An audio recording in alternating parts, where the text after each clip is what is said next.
Hey everybody, and welcome to another episode of Superheroes Movies and Superhero Movies. I'm John Pelzel. I'm Jake Stu. And today we are going to talk about another anime, which I'm trying to remember how we got on this, but we'll get to that in a minute. We're talking about the movie Akira, which was made in 1988, and it was directed by Katsuhiro Otomo. I don't know if I said that right. And we got Izu Hashimoto. Is you think that's right, Stu? I think how you said it? I think it's Izo Hashimoto. Okay. And then I have the American cast for the dubbing. We've got Joshua Seth as Tetsuo. We have I'm trying to find Kaneda. I don't even see him in this. Johnny Young Bosch. Oh, you know why? It's because you didn't hit the image. You were reading it straight from the chat. Oh man. Yep. That's it. So, yeah, Johnny Young Bosch was Kaneda, and then we have Wendy Lee, which was Key, and then we got Robert Wicks, which was Ryu, and a lot of the other characters I'm going to be botching. So, like, we've got Colonel Shishkashima. Is that Shikashima? Yeah, that's right. Yeah, they probably said it 100 times in the movie. Yeah. Cody. I think he was one of the. Yeah. So anyway, lots of characters in the movie, starring a bunch of random people. Exactly. So, when was the first time you saw this, Stu? The first time I saw it was a long time ago. I believe it was on Stars or Showtime, one of those. Do you remember how old you were? I was like 12, and I don't really remember having a first time reaction, because I don't think I was paying much attention to it when I first saw it. Right. So my second time watching it, which was 2 weeks ago, is my unofficial first watch, and the first thing I thought, like maybe about 20 minutes in, was what the hell am I watching? I'm pretty sure that's everyone's reaction when they first see this movie. Yeah, but I definitely enjoyed it, and I was eager to watch it again. So I know we had to reschedule this episode, which was good for me because it gave me another chance to watch this movie, and I like it even more now. So yeah, I'm the same. I watched it a second time as well, and this might have been like I've probably seen it 4 times now. Mm-hmm. And maybe 5, but anyway, I, like you said, what are you watching? And it's like, when I took notes for the last viewing, I really was able to, I think, encapsulate everything that was going on. And because I had my theories, before the first time, or when I had first seen it, what was going on, but it was still just very convoluted and just, it's very dense with information. Yeah, and it's kind of like, and it's just kind of like that, Japanese storytelling where they've got some they're very deep in their storytelling, and just they can come up with just some very interesting concepts, and this is one of them. Yeah. I'm not sure about how popular anime was before this came out in America. I've heard that this is the movie that was really the first hit in America. It might just be for feature film. Yeah, I've heard the same thing as well. Yeah. So I also remember, I don't remember exactly when I saw Akira, but I won't go into detail. But I will say that when I was about your, like what you said, how old you were when you saw us, 12. Yeah, 12. I rented a movie from Blockbuster that was anime. And I've heard since that they were not very, they didn't really go and find out maybe what they shouldn't have in anime. Haha. And I saw some scenes and heard some lines that were just like, wow. I just shocking me as a 12-year-old kid. So I decided I was not going to watch anime after that. And it wasn't until really, I thought it would have had the opposite effect. I was an innocent kid, man. Sure you were, now. I was. Tell the truth. Anyway, around the time Adult Swim started coming out, I was in like my first year of college, and it was like early Adult Swim. So they were like playing a lot of anime at night instead of, they didn't even really have their own produced shows yet. You know what I mean? Right. And Trigun was one of the shows that I saw on there, and I was like, this is what anime is. Another thing that I will go into, anime people, I would imagine if you're listening to this episode, watching this episode, that you have an interest in anime. And I'm sure you like video games too, and I'll just say that after watching that first Blockbuster anime, I did watch some Dragon Ball Z. I played Final Fantasy VII, was like the first RPG that I ever played. And that really was kind of, I guess, exposed me more to the Japanese culture of storytelling and that kind of thing. Yeah. So when I saw Trigun, I got it. Like, because I knew the feeling and the genre now. Yeah. So I watched all of Trigun, and I watched some other things like Cowboy Bebop and everything, but I just started watching Cowboy Bebop. First time? Yeah. What do you think? I love it. It's so good. It's so good. You need to watch Trigun, and I would also recommend Samurai Champloo. Okay. This just anyway, there's a ton of good anime out there. Well, you know, you're an anime fan, right? Loosely. I'm a casual anime fan. Oh, I had the impression that you were an anime fan. I guess no, I'm casual. I do love Hayao Miyazaki. I'm very picky about my anime. Okay. It's hard for me to watch television shows, especially anime TV shows. Yeah. Because I get bored really quickly. But it's easier for me to watch a movie, which is how I got interested in Hayao Miyazaki. We started watching Princess Mononoke in high school, and I was like, yo, this is awesome. I want to see more of this. So I watched Howl's Moving Castle, fell in love with that movie, and then started making my way down the list. I still got a few movies, a few Studio Ghibli movies that I need to catch up on, but I think I've seen a pretty good amount of them. And of course, I saw Akira when I was 12, and then rewatched it 2 weeks ago, and then watched it again the day before yesterday. And like you said, it's very dense with a lot of information. They throw a lot at you in exposition and very, very dialogue heavy. But at the same time, the animation is so beautiful.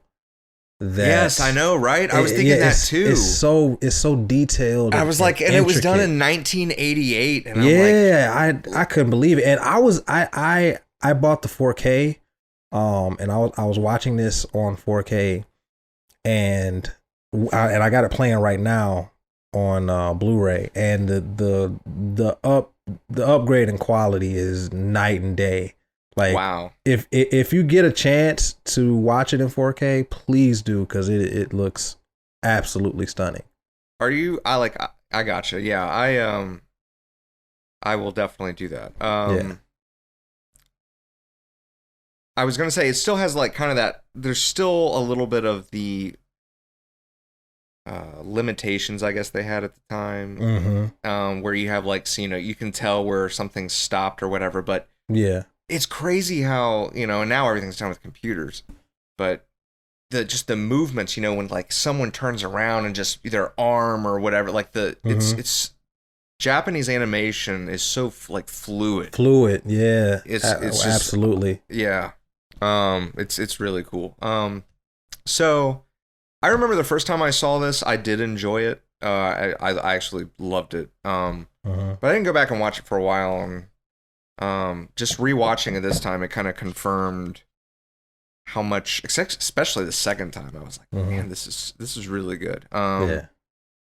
So let's talk about the world that they live in, right? So I also love the way the movie opens up, and you've got like just this pit, this crater. Yeah. From do you think so? Is that a pit from World War III, or is that? Yes, that's what I assumed. Yeah. I assumed it was a crater from World War III. Right. And that is just just showing us the aftermath, and what you're getting into as far as what the rest of the world looks like now after that war. That war. Yeah. And it says it takes place in 2019, so we're all dead. Not really, because there's people obviously in this movie, but anyway. So what I found crazy that I picked up on, and I'm wondering if there's a connection to this, unless I don't know how far in advance the Olympics pick out. No, they vote on them all the time. And what was crazy was that the Tokyo Olympics were taking place in the year 2020 in this movie. Yeah. And wow. And they took place, or they were supposed to until COVID happened. Yeah. They were supposed to take place in 2020 in real life. So I was like, I wonder if they got the vote because of Akira, and they were like, Tokyo's having the Olympics in 2020. Let's give it to Tokyo. I mean, I wouldn't write it off, but I do think that they planned it in advance, though. But I mean, who knows how far in advance? Maybe it's only two or three Olympics. Yeah, because I remember when Atlanta got it, like, we didn't know. Oh, really? Yeah, so it's not that far in advance. Oh, it's definitely not like, this was 88, so it's definitely not. How long ago was it here? They were in Tokyo in 2020. I mean, in Atlanta. Oh, 96. Okay. Yeah. I was still very much in Cleveland. Gotcha. Yeah. It was an interesting time. I was young though, and we had just moved here. But anyway, so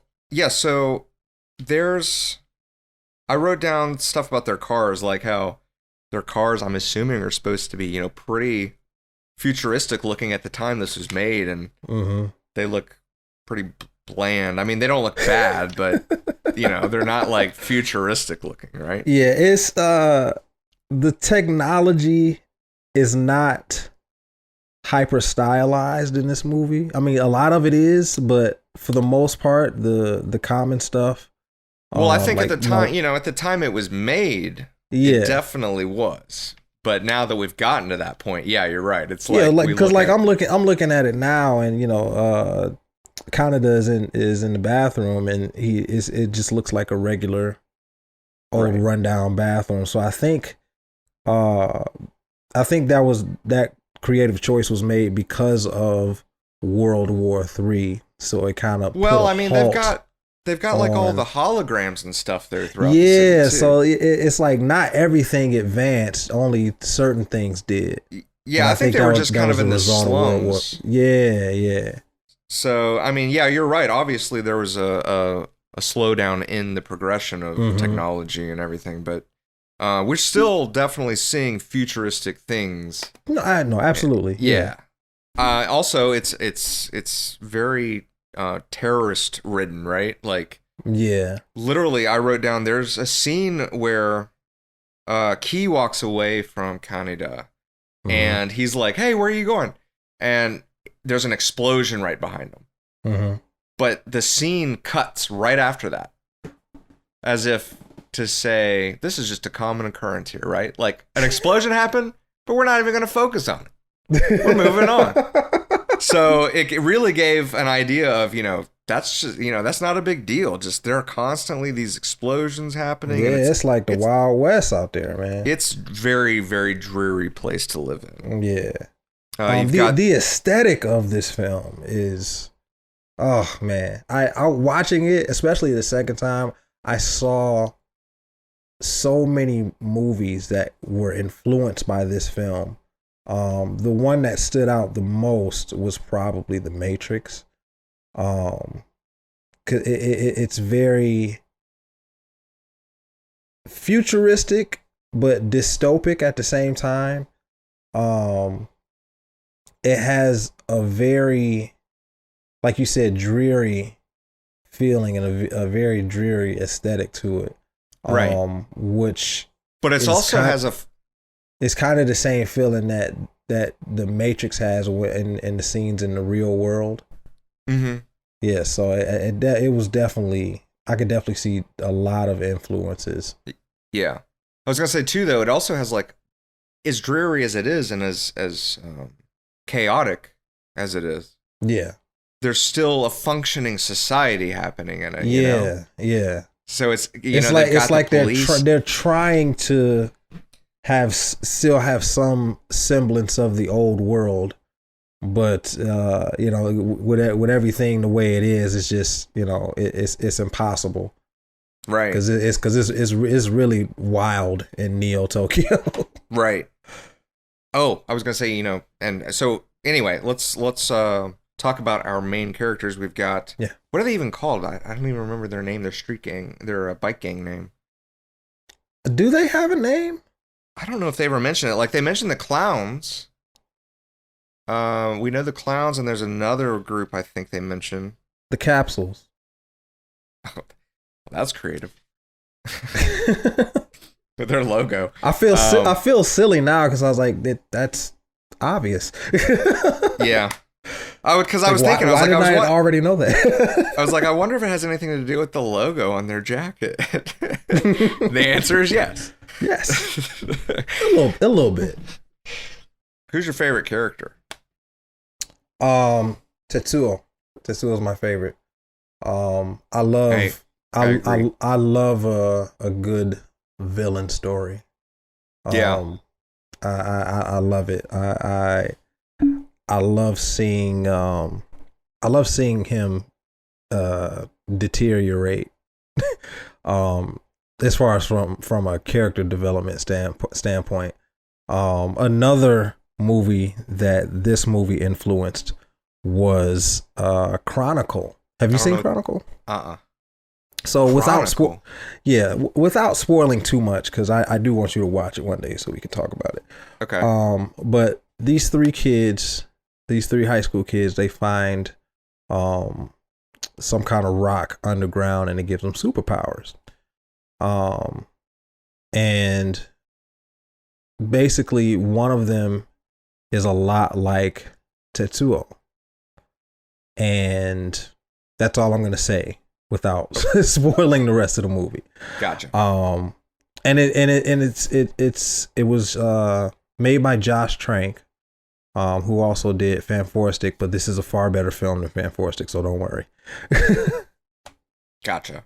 There was also a movie I was thinking of that it had kind of influenced, but I can't remember what it was, and I don't think I wrote it down. I mean, it's so many. You could probably name a random movie and a random science fiction movie, and it will probably have been influenced by Akira.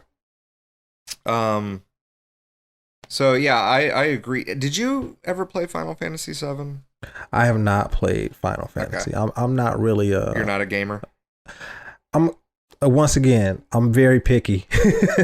Gotcha. I'm not really a RPG person. What have you played? The game I probably play the most is Arkham City. That's my favorite game of all time. I mean RPG wise. Oh, RPG wise, yeah. Good luck with that. So what you're saying is you just haven't played RPG. Yeah, right. Exactly. Okay. Well, okay. Oh, yeah, and you don't have a big, like I said, I for some reason, because didn't you bring up doing Akira? I did. And I was like, I guess it was that, and I was like, oh man, he likes anime.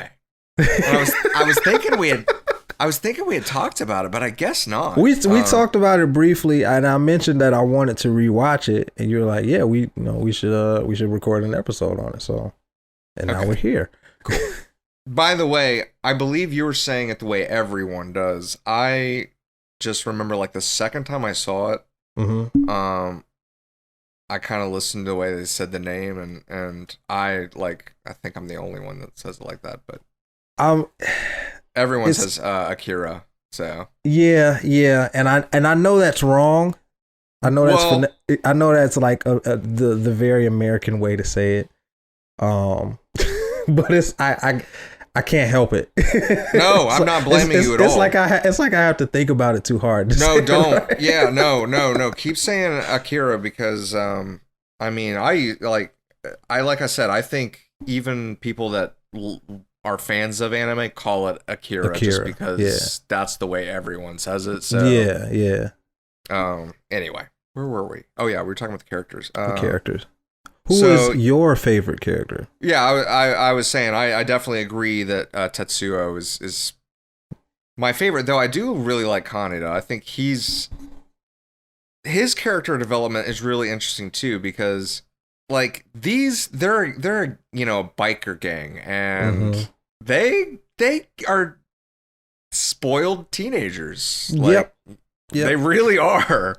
And by the end of the movie, Tetsuo, who has felt like life has been, just kicking him down all the time, and he's always bullied and not taken seriously, and then all of a sudden he's given these powers, and people, if he wants, have to really do what he says. Yeah. And it shows, humanity, some people will take advantage of that. I would say a good chunk of people would probably take advantage of that. Yeah. And it really is a story of kind of looking into what is human nature, which is really cool. And then you have Kaneda, who kind of grows up, as he's getting these responsibilities of having to stop his friend from basically destroying everything. Mm-hmm. And he kind of takes charge, and it's really cool. He has a My Brother's Keeper arc. Yeah, it's a really interesting kind of dichotomy that they have, because Tetsuo, like he said, he's really been beaten up, and he has a tremendous chip on his shoulder, even at the beginning of the movie, and right after he gets into the accident and he's recovering, him and Kaneda, they butt heads a lot, and it's there's conflict there, but you can also see that they're still very close. Yeah, they care about each other. Yeah, they care about each other tremendously. Yeah. And that's another thing that this film does so well, is the relationships between the characters is so genuine, and it's interesting that a movie like this, like an animated film, can do that on such a elite level, because this movie was 1988 is way ahead of its time. There was nothing like this out. Maybe Blade Runner is the only thing that I can think of that's close to the aesthetic of this movie. Right. But for the filmmakers to have that kind of character development in this film is awesome. It's awesome, because you definitely feel for Tetsuo, and you definitely feel for Kaneda as well.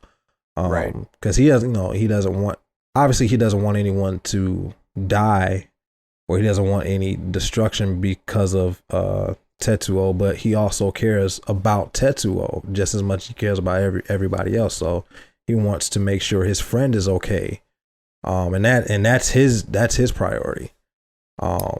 No, there are moments at the end where I kind of wonder if that's the case anymore, but by the very end, they are definitely calling out to each other. Yeah, yeah. But there are moments, where Kaneda is like he just looks like he's mad at Tetsuo for, I guess, becoming maybe the character just the character he ends up becoming. Mm-hmm. Like, how could you just turn your back on all of us, humanity? Yeah. Like, we just went through World War III, and now you want to cause more destruction? You're creating basically just as much destruction as World War III just by yourself because of your selfish ambition, because of your revenge, mentality. Man, I love talking about this right now because this is stuff that I really hadn't even thought about, like, watching the movie. But there really is a lot of, like, theological stuff in this movie, and philosophical is what I meant to say. Anyway, so Key, let's talk a little bit about her. I like her character too. At first, she just kind of seems, maybe it's because of her mystery, but she's very mysterious. Yeah, you don't know a whole lot about her when you see her at first. But as the movie goes on, you learn more about her character, and she's a really cool character too. That isn't she's not like, she's kind of the damsel in distress, but she's also not, because she's part of they're not a terrorist organization, but like I guess a rebellion. Yeah, that's what I thought it was, maybe a private investigative group that's trying to get to the corruption of everything that's going on. Yeah. Yeah, I kind of thought of it as like an investigative resistance, something like that. Yeah, exactly. Yeah. Do you remember the guy that's paying them? The guy that ends up taking the short old guy. Yeah. What was he was obviously just in it for the money. Yes. But was he only providing money, or was he also giving them direction and everything? I can't remember. I don't remember because he wasn't in the movie much. Right. But I assume that he was giving direction as well, because he was giving them the money. Because he was sponsoring them. Well, yeah, I guess, of course. Why would he be paying them for? Well, yeah, I'm gonna pay you, but I'm not gonna say anything. No, if you have my money, you're definitely gonna do what I tell you to do. Right. Yeah, I was thinking for a second there, though, that he's got to be making money off of it somehow too. Absolutely. So anyway, trying to remember the event that first happened where Kaneda and Ki meet. It wasn't it. No, he recognized her at that point. It was when they got arrested. So yeah, well, that was after the accident, right? Yes, and so let's talk about the accident. Yeah, because that's right lined up with it, and we have Tetsuo, who has stolen Kaneda's bike because he's trying to, like we were talking about earlier, just kind of he's tired of being kicked around, and he wants to prove himself. Yeah. He wants respect from basically anyone, but definitely the gang, and ends up almost hitting I don't remember their names. That's probably something that, I know the girl's number 25, but they have names, don't they? Yes, they do. They do have names. I think the boy I'm talking about, though, is number 24. Tsukashi, Kyoko, and Masaru? Was Tsukashi the one? He was the one that got hit, right? I believe so. Yeah. Because, I can look now, see if what Takashi's number was, because he was definitely 24. I remember that. Yeah. Masaru was the one that was in the chair, little pudgy guy. Yeah. Tsukashi was, number 26. Okay. So I guess Masaru, no, he's 27. Who was 24 then? 25, 26, 27. Because Akira was 28, because it's on his... Oh, yeah, yeah. It's on his caps. 28. Yeah. Yeah. I don't know. Well, I guess I'm wrong. Don't worry about it, because I thought I heard someone was number 24, but I guess it doesn't matter. Okay. Yeah. I was thinking that. So So yeah, Takashi? Is that it? Yeah, Takashi almost gets hit by Tetsuo, and then that is apparently how I believe they say Tetsuo gets his powers. But they also mention that the power is in everybody. Maybe, like, the question I have is, does he awaken that inside of him because he had contact with Takashi? Yeah. Or because then wouldn't they be awakening it in anyone that they like have any kind of contact with? Maybe I don't. That's hard because I'm kind of thinking of it like the X gene. The thing that makes mutants is the X gene. And something traumatic has to happen for it to be activated, I guess. Right. Okay. So I assume it functions that same way. Well, here's the thing. Like, there's only 3 espers. And obviously there haven't been that many because they've only gone up to 28 with Akira. And then I guess Tetsuo would maybe be 29. They never go into, I think, what number it is. So, like, I don't know if they continued after. There's apparently, so the manga goes into a lot more detail. I don't know if this section, but like later on, it like goes on a lot more to explain everything. So I have not read the manga. So anyway, it's really cool. You've got these 3 mysterious kids that aren't kids, right? Like, I assume they were. I just thought they looked like that because they were espers. Well, they were. If you remember, they show in the flashback in when Kaneda is in the that like when there's the transformation happening. They show the espers being trained. Do you remember that? Oh yeah, you're right. And they're like young looking. They don't have all those wrinkles and everything. So either they're not old, which I was thinking they were. I was thinking that it had come up, but maybe it had something to do with the medication they were giving them or whatever that made them that way. Yeah, I'm reading it now. Let's see. I'm on the Akira wiki. It says Tsukashi is a young boy with wrinkled skin, short white hair. Says despite having the body of a child, he is prematurely aging. Prematurely, I guess. Yeah, that means he's he young. really. Yeah, he's young. Yeah, but he just looks he looks old. Right. Okay. Yeah. Well, anyway, they're also very cool characters, all 3 of them. I love the mystery, how you're introduced to, like, you know, who was that guy that do you remember who that guy was that was kind of dragging him through the streets when we first see him, and then oh yeah, he shoots those dogs, which was pretty shocking. Yeah, I was like, man, did you really shot both the dogs? Yeah. Yeah, but I don't think do they give him a name? They don't ever say. I don't think so. I'm trying to remember. Was he a part of maybe Key's group? I don't know. But anyway, he's like kind of trying to rescue him. Basically, I think. I don't think he was like. He was like gonna do any harm. He was taking him somewhere. Yeah, trying to keep him from keep him safe. Right, and then the Colonel, what's his name? I'll just call him the Colonel. The Colonel, it's a lot easier. Comes and he's obviously we are introduced to him, and he's basically making sure that these kids are always under control and in their possession. Right. So you've got this basically secret organization or research facility that you're introduced to quickly and shown kind of this stuff. But at the same time, it's a mystery because you got Tetsuo, he's in the hospital, and they like do operation on his mind or in his head.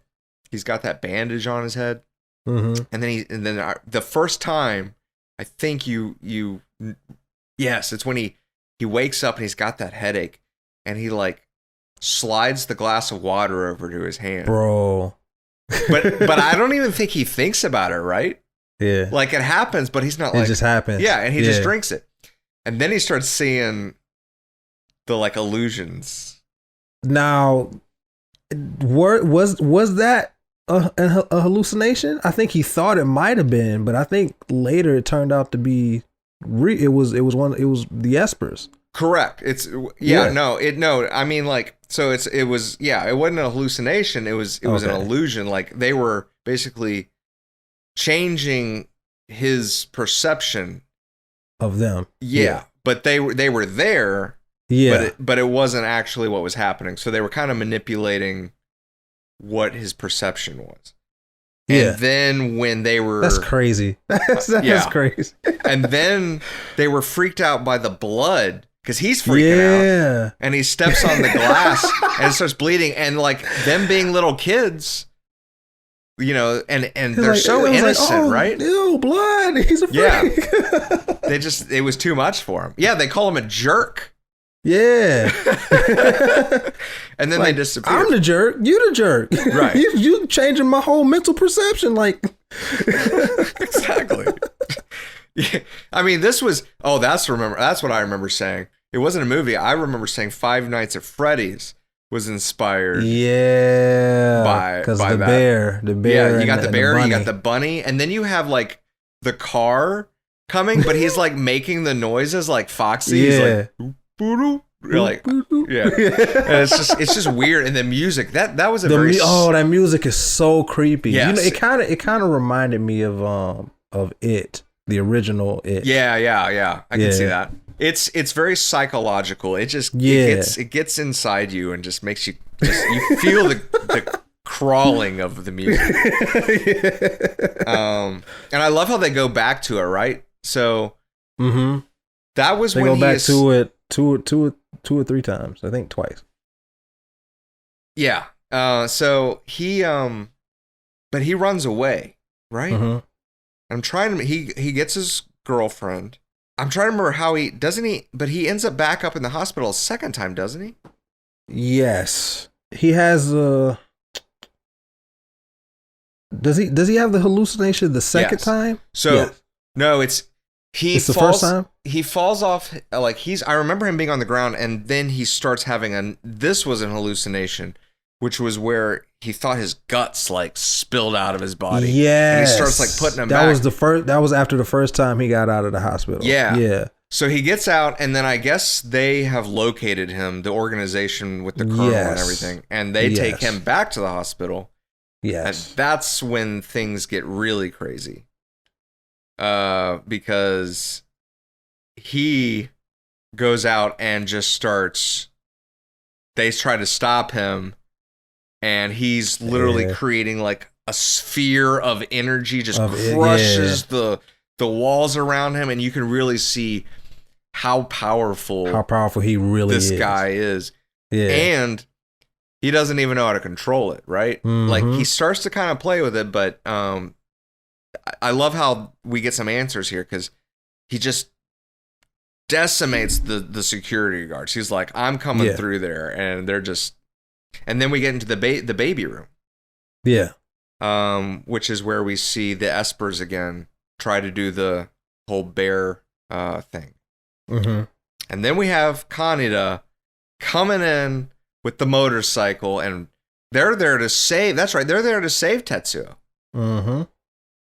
And they come flying in the baby room, and they're like, "We're here to rescue." And Tetsuo's like, "You're here to rescue me?" He's like, "I'm going to be doing the rescuing from now on." Right.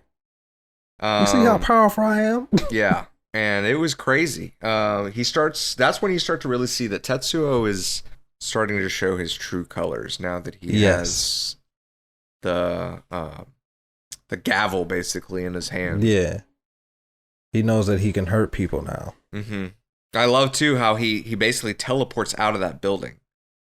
Yeah. But he's flying. And he says, "You mean I've got this power too?" And he's like, "I can fly?" And he just starts like laughing, and he's like, he's just like, this, I can only imagine the ideas he has going on. The gears are turning. Yeah, he's like, whoa. So, and referencing to the flying too, I love how when they start trying to attack him with the tanks and the army and everything, he there's like that broken into shop, and it had the red like curtain, and he rips it and puts it around his neck. Yeah. And I was like, that was a nice reference to Superman. Oh yeah, absolutely. That's the first thing I thought of. I was like, yeah, he thinks he's Superman now. But it's crazy how they wrote Tetsuo, because you see how they perceive a person that is scorned with too much power, and he quickly gets over being freaked out, and then begins to embrace his abilities a little bit too much. Yep. Yeah. It's like exactly. He's taking advantage of it. And he was also warned about it, like I think the scientist talks to him and says, if you haven't been trained yet. He's like, if you keep doing this, you're gonna lose your ability to even control it. Yeah, which is what ends up happening. Did Kyoko say that, or I thought it was the scientist guy, but you might be right. Maybe it was. Maybe I'm remembering it wrong, but I think Kyoko might have said something similar to that as well. She probably did, because they were the Espers were definitely trying to warn him too, and they were looking after him because they mentioned. Well, no, they weren't necessarily looking after him. I think they said that since he was one of them, it was their responsibility to make sure he didn't, go out of control. Yeah. I like the psychic, basically, abilities that they have, and how they use, what's her name? Kyoko? Yeah, they use Kyoko, like, kind of as a spying device without having to, without her having to. Yeah, exactly. Yeah.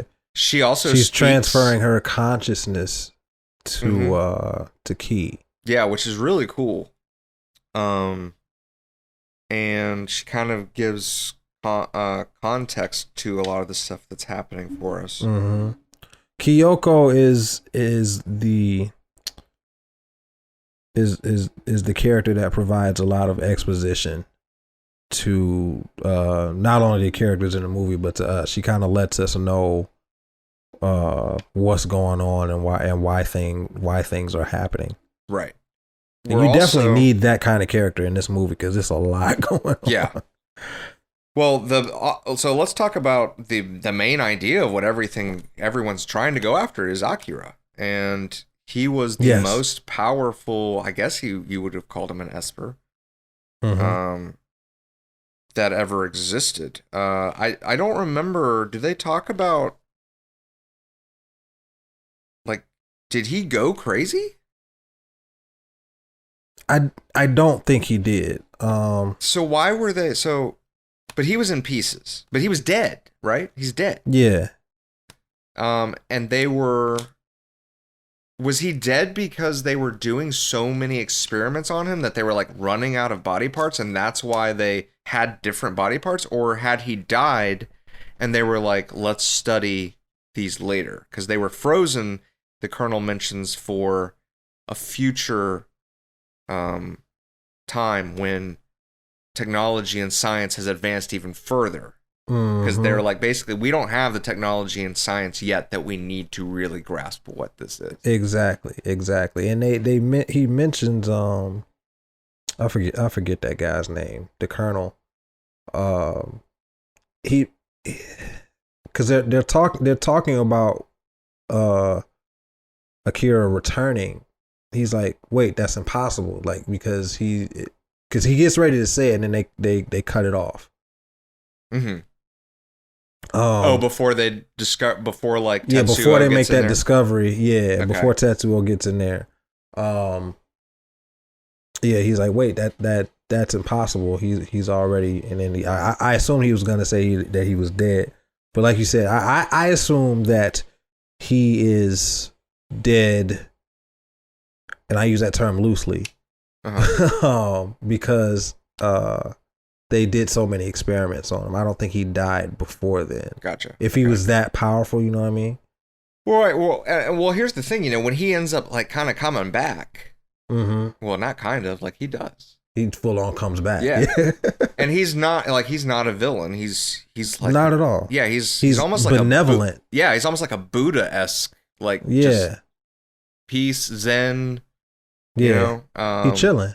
Yeah. I actually have written down here in my notes that Akira was actually number 24. They apparently say this, but I remember on the capsule I could have sworn it said 28. But I know in the anime and the manga, Tsukashi has a different number. Okay. And in the anime, he is 26.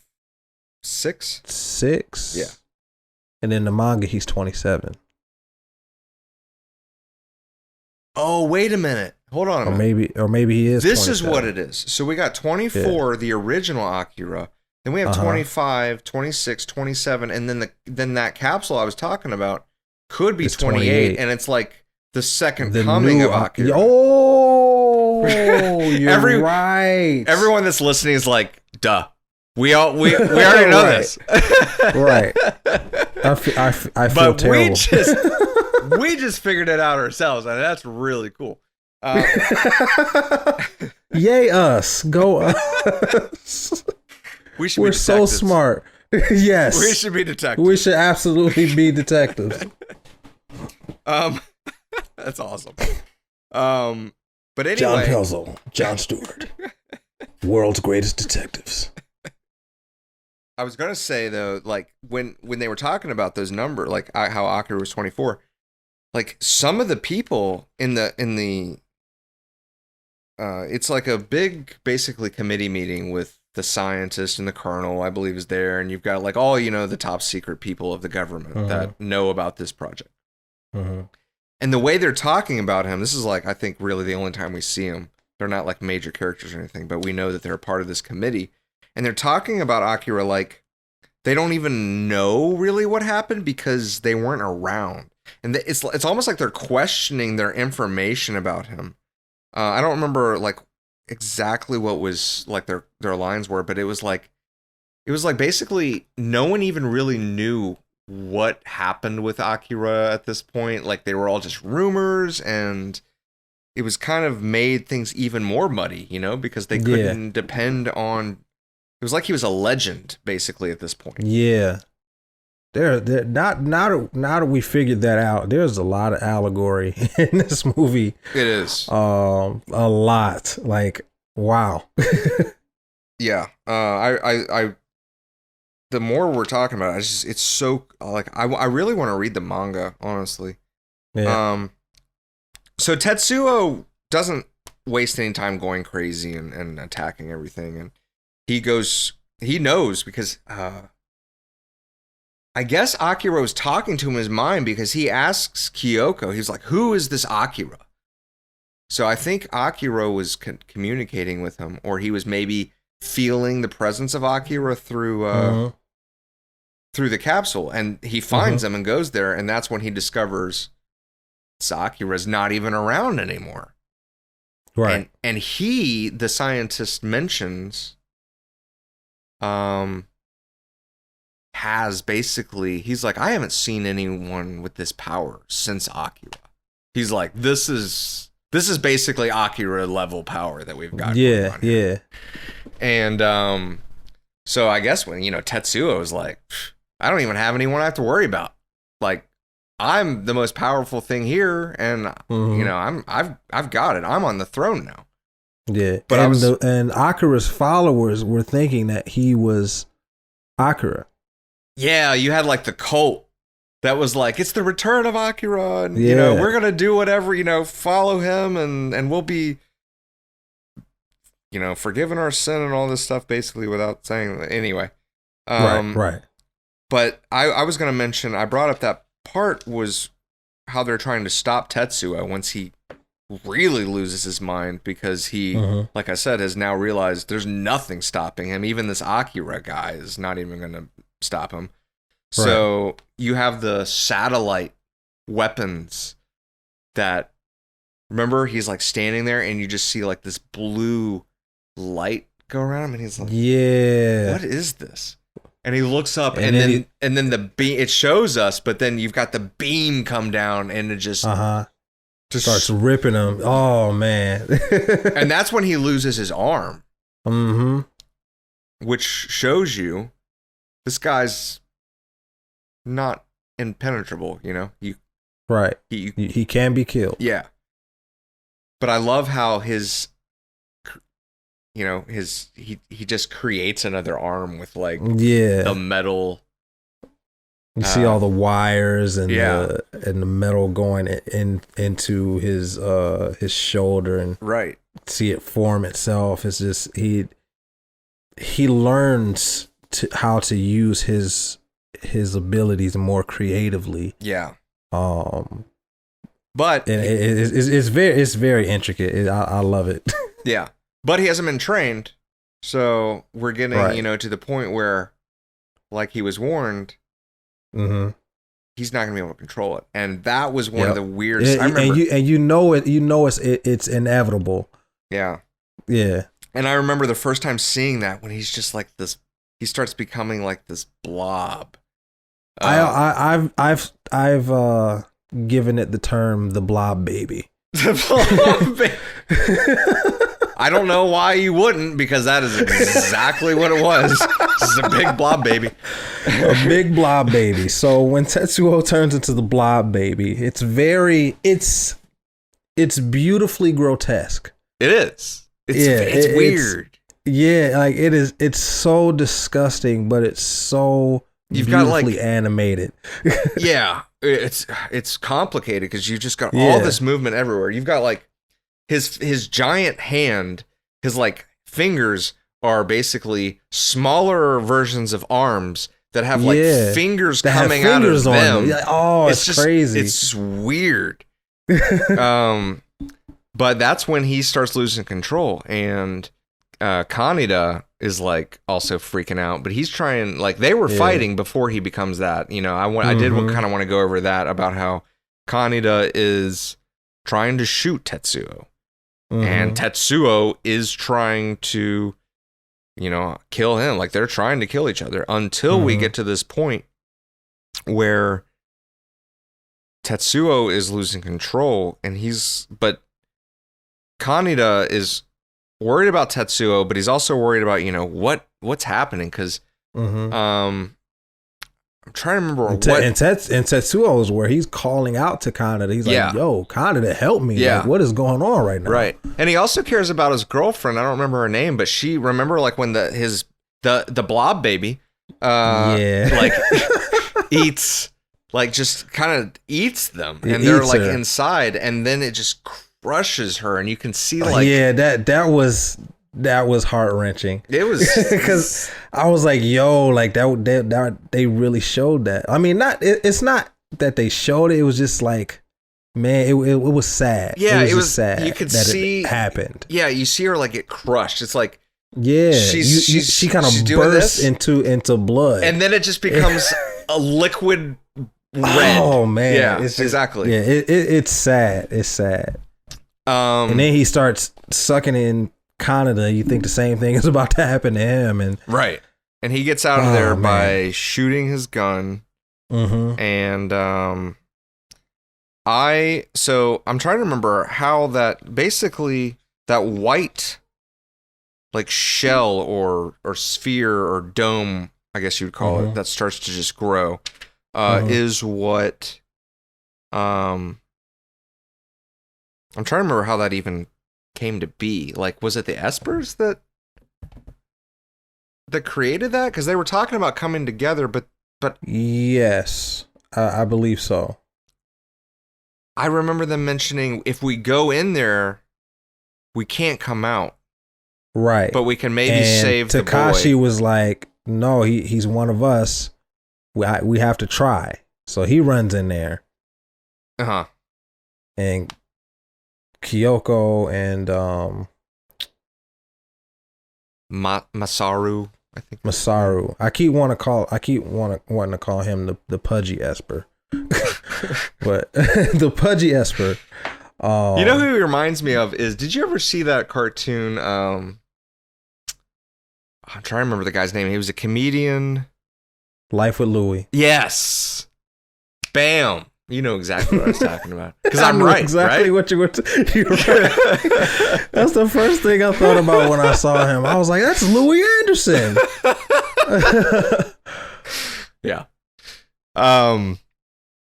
That's hilarious. But anyway, I love the ending in this movie, and like, because I mean, I think we can, pretty much get to talking about the end and what happened. Oh yeah, we at the end now. Yeah. Sure. I mean, like, so because there's stuff that there's other things that happen in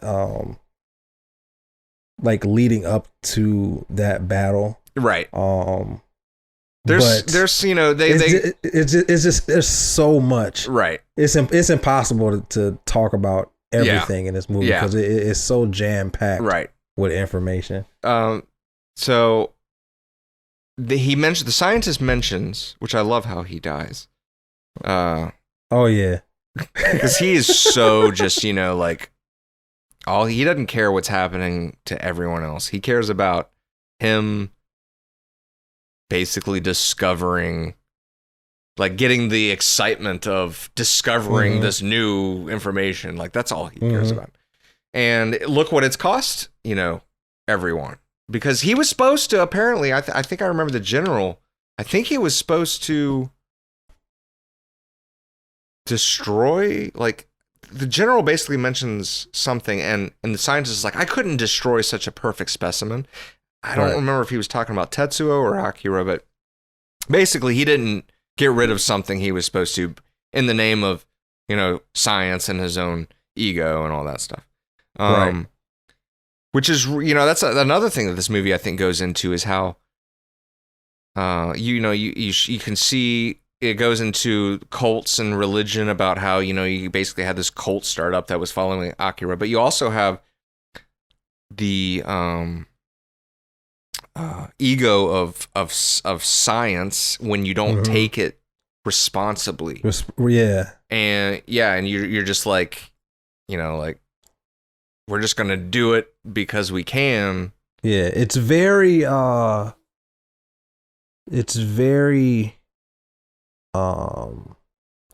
Michael Crichton.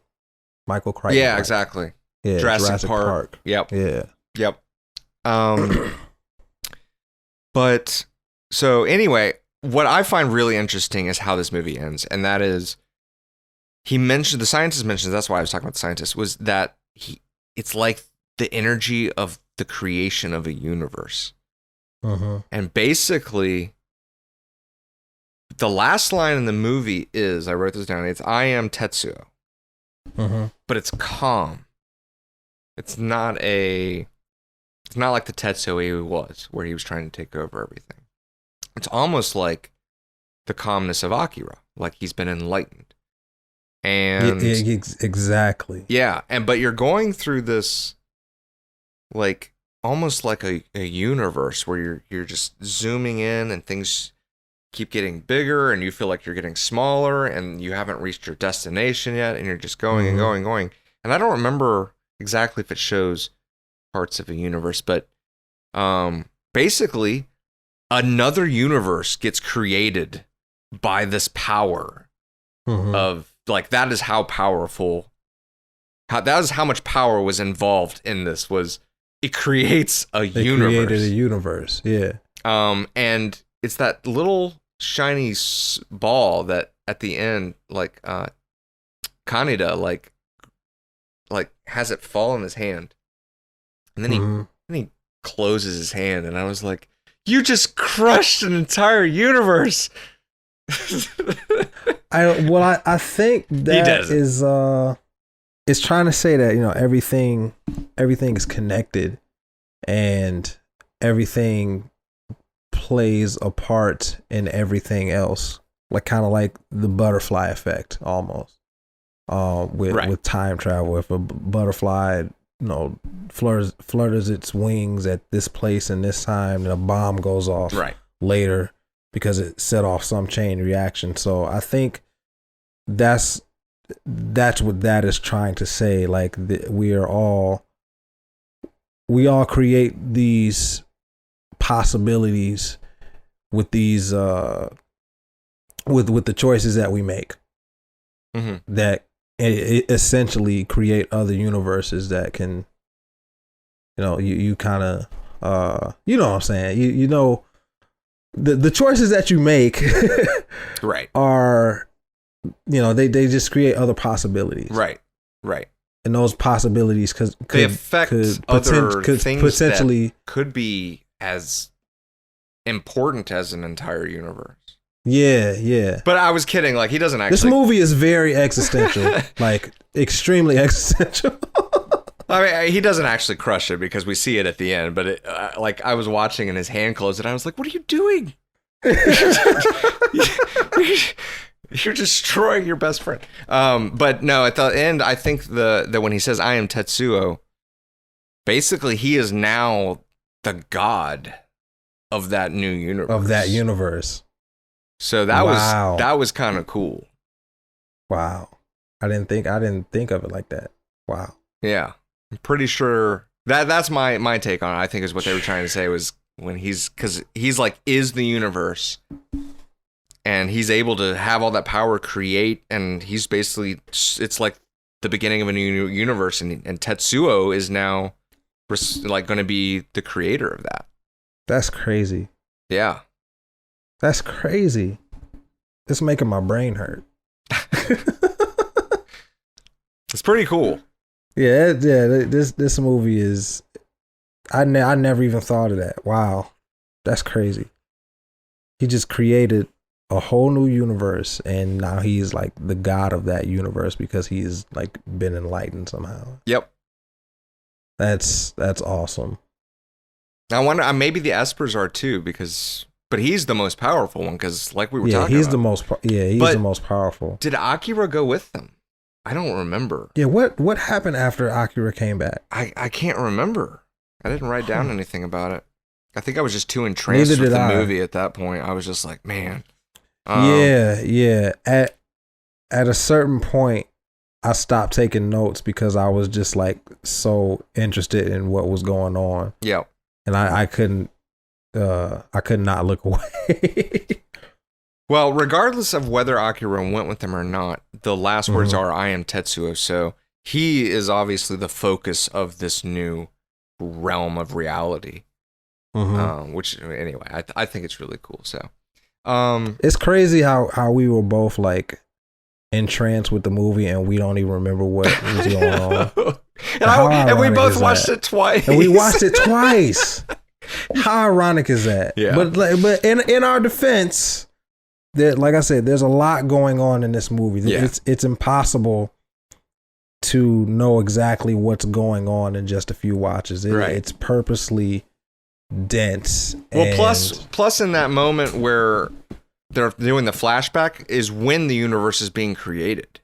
Right. So like you have like literally all the sound goes out. It's like just silent, and you see them like the memory of the kids when they were like learning and they were young. So there were moments with Akira in there, and yeah, I just don't remember what happened to him in the present. But I'm sure I will find out because I'm definitely going to go back, watch this movie again.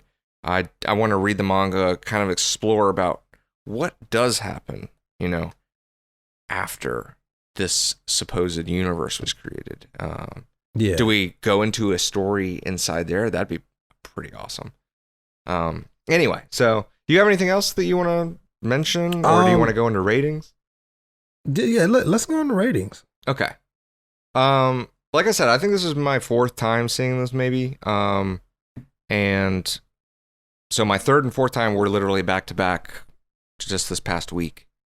And it's a beautiful movie. It's definitely one of, if not the pioneer for anime, I think, and its transition over to America. and becoming a part of the culture. Modern anime. Yeah, and it's just such a interesting story that goes into the depth of human nature and choices we make, and not only what choices we make, but how it affects other things, and what we do with power, and how you have, people out there that are in it for themselves and will stab you in the back and betray you. There's so much in this movie, and gosh, like I didn't even think about what I was going to give it until just now, and honestly, I think I have to give this movie 5 out of 5 stars. I just think it's wow. So after watching it the first time, I had it at 4. Mm-hmm. After discussing it with you now, it jumped up a whole star. You're gonna give it 5 out of 5? I'm gonna give it 5 out of 5 capsules. Capsules. And nice. the reason and the reason that is because just talking about it now, I've realized, and I got it playing right now. I've realized a lot of things about the allegory and the metaphors that I didn't see before. Yeah. So yeah, that, and I'm really into stuff like that is saying something other than what is apparent, right, other than what you see. So I'm really into stuff like that, especially things that are up for interpretation. And this is, even though I don't fully understand the movie, this is definitely a movie that I could see myself rewatching and learning something new every time I watch it. And that is one thing that I love about The Matrix, which is heavily influenced by this film. Yeah. So yeah, I'm definitely giving it 5 out of 5. Oh wow, that's awesome. Just on that strength alone. Yeah, I can learn. I was gonna say, from this movie. Listening to what you were saying, I was gonna say one of the things is this movie, even like you were saying, that's what it was. You were saying, even though you might not understand it, every like altogether, it has such an impact on you. Like, yeah, this movie is like as you're watching it, you can just feel the effect of what you're watching, like inside you. So yeah, it's a powerful movie. No, absolutely. Well, we'd love to hear what you think about Akira, however you pronounce it. And also, are you an anime fan? Like, I know that, I would like to do anime, but we've done 2, kind of back to back. Obviously, we're going to take a break from anime for a bit, but I would love to do some more later. Maybe give us some of your ideas of what anime movies, Studio Ghibli movies you'd like us to do. You can follow us on Facebook, S&M and S&M Podcast. You can follow us on YouTube. I don't remember where. Do you? Superheroes movies and superhero movies. See, look at this. Stu, continue for me. Yeah, you can subscribe to us on YouTube at Superheroes Movies and Superhero Movies. Wait, is that right? I'm second guessing myself. Justin, where are you? Where are you? Just pop up for like. We need you. You know what? Here's what we're gonna do. Justin, listen. Here's a note. After I just say, Justin, where are you, and all that stuff, you should just record yourself and then pop up and do it for us. Do that, okay? And it'd be like you were here the whole time. But you didn't. Do you think anyone would notice? Yes. I'm gonna stop the recording now. I think that was perfect. Hey, I do know this. Thanks for listening. Thanks for subscribing. There we go. Yeah, you can use that bit.